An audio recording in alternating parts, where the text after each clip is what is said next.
Corona को हराने के लिए इस वक्त पूरा देश वैक्सीन की ओर टकटकी लगाए बैठा है, लेकिन कई जगहों पर वैक्सीन की कमी है, लिहाजा लोग इसके विकल्प को भी तलाश रहे हैं। इस वक्त दुनिया में कोरोना के इलाज के लिए कोई खास दवाई नहीं है। दूसरी बीमारियों के इलाज में इस्तेमाल होने वाली दवाइयां ही इस दौरान मरीजों को दी जा रही हैं। कोरोना के बढ़ते मामले को देखते हुए आइवरमेक्टिन दवा को एक विकल्प के रूप में माना गया। आइवरमेक्टिन पर गोवा सरकार ने फैसला लिया और इसके इस्तेमाल की मंजूरी भी दी। 18 साल से ऊपर के सभी लोगों को आइवरमेक्टिन के इस्तेमाल की सलाह दी गई।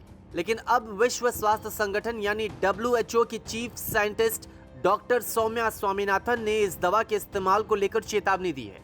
उनके मुताबिक ये दवा बिल्कुल भी सुरक्षित नहीं है। सौम्या स्वामीनाथन ने ट्वीट करते हुए लिखा है, WHO आइवरमेक्टिन दवाई के इस्तेमाल के खिलाफ है।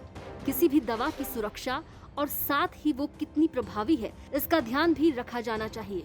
WHO की chief scientist doctor Soumya Swaminathan के मुताबिक इस दवा का इस्तेमाल सिर्फ क्लिनिकल ट्रायल में ही होना चाहिए। उन्होंने अपने ट्वीट में मर्क नाम की कंपनी के एक बयान को भी अटैच किया है, जिसमें इस दवा के बारे में बताया गया है। दरअसल फरवरी में मर्क ने आइवरमेक्टिन के इस्तेमाल को लेकर रिपोर्ट छापी थी और क्लिनिकल ट्रायल में कोरोना मरीजों पर असर का कोई प्रमाण नहीं मिलने का दावा किया गया था। वैज्ञानिकों के हवाले से दवा के क्लिनिकल ट्रायल में सुरक्षा के डेटा भी नहीं होने का दावा किया गया था। अमेरिका में स्ट्रोमेक्टोल के नाम से यह दवा मिलती है। इसके इस्तेमाल से साइड इफेक्ट का भी दावा किया गया है। मेडिकल शॉप से लेकर हर ओर इस दवा की चर्चाएं काफी होने लगी हैं। अब आपको एक दफा ये भी बताते हैं कि आखिर आइवरमेक्टिन दवा है क्या।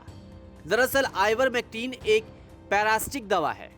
भारत में फूड एंड ड्रग एडमिनिस्ट्रेशन की ओर से इस दवा को मंजूरी दी गई है और किसी तरह के संक्रमण को रोकने में इसे फायदेमंद बताया गया है।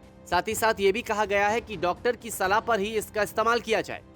इस दवाई को लेकर अभी तक करीब 2500 लोगों पर ट्रायल किया जा चुका है। यूके, इटली, स्पेन, जापान के एक्सपर्ट ने दावा किया है कि इस दवाई के इस्तेमाल से कोरोना मरीजों में रिकवरी की क्षमता बढ़ती है और साथ ही साथ मरने वालों की संख्या में भी कमी आई है। हालांकि अब एक बार फिर से WHO ने इस दवाई को लेकर चेतावनी जारी कर दी है। WHO वैज्ञानिक के ट्वीट के बाद एक बार फिर आइवरमेक्टिन के इस्तेमाल पर बहस छिड़ गई। पिछले साल मलेरिया के खिलाफ दी जाने वाली दवा हाइड्रोक्सीक्लोरोक्वीन के इस्तेमाल को लेकर भी काफी विवाद हुआ था, जिसे WHO ने अभी तक मंजूरी नहीं दी है।